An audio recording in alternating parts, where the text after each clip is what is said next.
وفاق میں supreme court میں آرٹیکل 184 اور 186 کے جو ایشوز ہیں اب وہ کانسٹیٹیوشنل بینچز سنا کریں گی، وہ الگ ہوں گی. باقی مسائل جو ہیں اپنے جو ان کے ایشوز ہیں وہ کورٹ سے زیادہ تیزی سے اور جلدی ان کو انصاف مل سکے گا.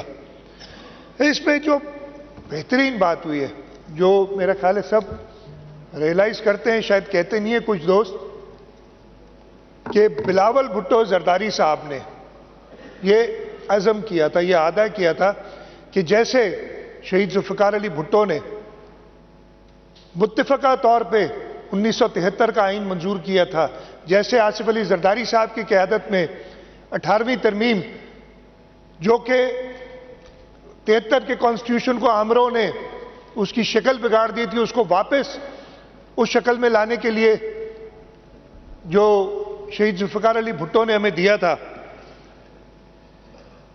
متفقہ طور پہ یہ دونوں ایشوز ریزالو ہوئے تھے اور یہ امینڈ پہلے آئین آیا پھر 18ویں ترمیم آئی.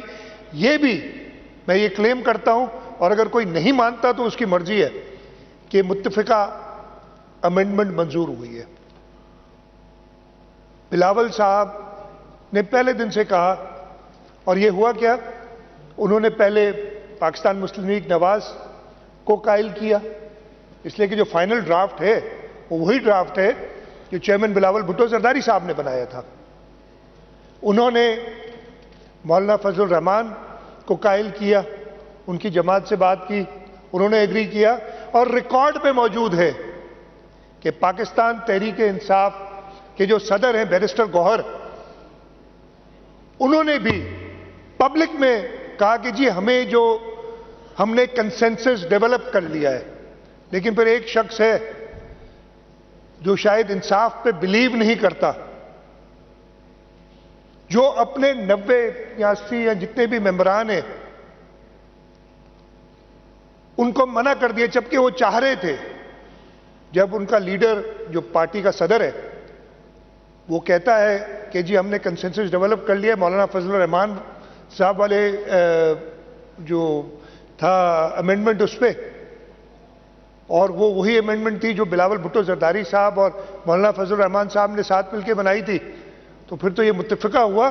ہاں، ایک وہ شخص جو کسی اسمبلی کا ممبر نہیں ہے اس نے شاید اس کو پسند نہیں کیا، باقی ساری اسمبلی متفق تھی اس پہ، اور یہ سب کو پتہ ہے. تو یہ متفقہ قرارداد ہے، متفقہ امینڈمنٹ ہے جو منظور ہوئی ہے. اور اس کے بعد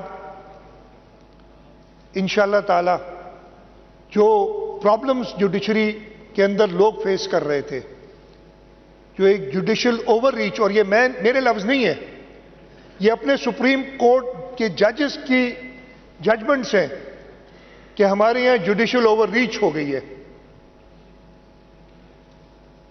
اور اس کو اب پارلیمنٹ، اس لیے کہ نہ صرف اس امینڈمنٹ کے اندر یہ بات آئی ہے کہ اب جیسے ہوا ہے چیف جسٹس کا انتخاب ایک پارلیمنٹری کمیٹی کرے گی، ججز خود نہیں کریں گے.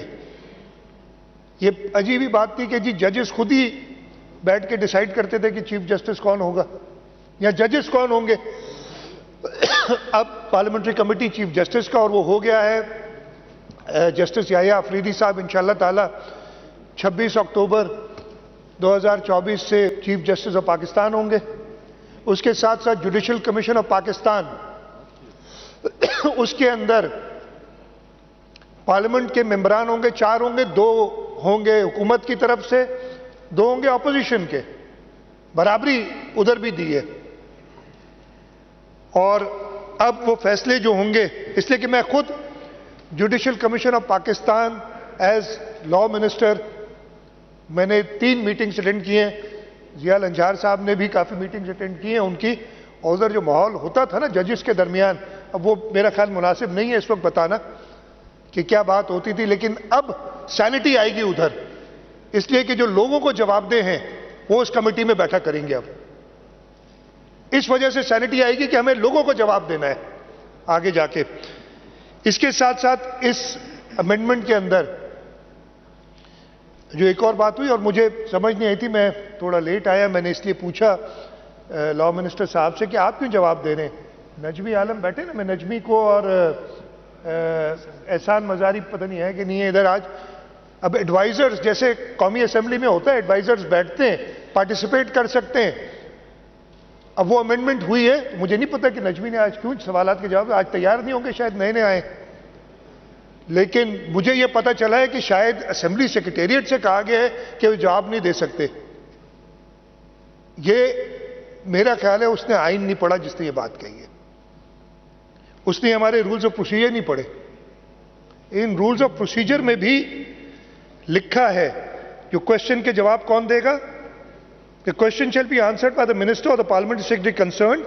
اور اس میں پرووائزو ایک ہے, provided that if the question has been asked in respect of a department to which there is no minister and the chief minister has appointed a member or as his advisor or a special assistant, the question shall be answered by such advisor or special assistant. اب ممبر کو نہیں advisor کیا, یہ assembly سے باہر ہے, لیکن اس کا مفہوم یہی ہے. اور جب آئین اجازت دیتا ہے تو یہ رولز آئین کے اوپر نہیں ہے. تو میرا خیال ہے آج پہلے دن غلطی ہو گئی ہے, یہ غلطی درست فرما لیں, اور اگر ان کو کلیریفائی کرنا ہے تو رولز کو کر دیجئے گا اگر کرنا چاہیں. لیکن ایڈوائزرز اب اس ہال میں بیٹھ سکتے ہیں اور وہ پارٹیسپیٹ کر سکتے ہیں, ووٹ نہیں کر سکتے اس لیے کہ وہ ممبران نہیں ہیں, جیسے قومی اسمبلی میں ہوتا ہے. تو میں اپنی طرف سے, اپنی پارلیمنٹری پارٹی کی طرف سے پورے قوم کو مبارکباد دیتا ہوں ایک تاریخی فیصلے پر. یہ اتنا ہی بڑا فیصلہ ہے, ادھر ہمارے یہاں قائم علی شاہ صاحب بیٹھے ہیں جنہوں نے 1973 کے آئین میں ایکٹیولی, وہ ممبر بھی تھے کمیٹی کے, پارٹیسپیٹ کیا تھا. یہ اتنا ہی تاریخی مومنٹ ہے جو 1973 کا ہے. یہاں جو اپریل 2010 میں غالباً 18ویں ترمیم ہوئی تھی, اور اب اکتوبر 2024 میں یہ 26ویں ترمیم سے ہم نے آئین میں اس ترمیم کے بعد پارلیمنٹ کو مزید مضبوط کیا ہے, اور پارلیمنٹ کے مضبوط ہونے کی وجہ سے اس ملک کی عوام اور مزید مضبوط ہوئی ہے. میں چاہوں گا, درخواست کروں گا کہ اس ریزولوشن کو یونانیمسلی, اگر سب, اس لیے کہ دوستوں کو میں بتا رہا ہوں آپ لوگ بھی دل سے تیار تھے, وہ آپ کی جماعت کم از کم, آپ کا لیڈر جو ہے اس وقت, جو صدر ہے جماعت کا, چیئرمین ہے جو بھی اس کو کہتے ہیں, چیئرمین ہے جماعت کا, اس چیئرمین کی کہیں گے تو میں آپ کو ویڈیو کلپس دکھا دوں گا. اس نے کہا ہے کہ ہمیں کنسنسس ہے اس ڈرافٹ سے جو مولانا فضل الرحمان نے ہمیں دکھایا ہے, اور مولانا فضل الرحمان کا جو ڈرافٹ تھا وہی چیئرمین بلاول بھٹو زرداری کا ڈرافٹ تھا, اور وہی یہ فائنل ڈرافٹ ہے جو ہمیں اپروو ہوا ہے. آپ کو بہت شکریہ اسپیکر صاحب.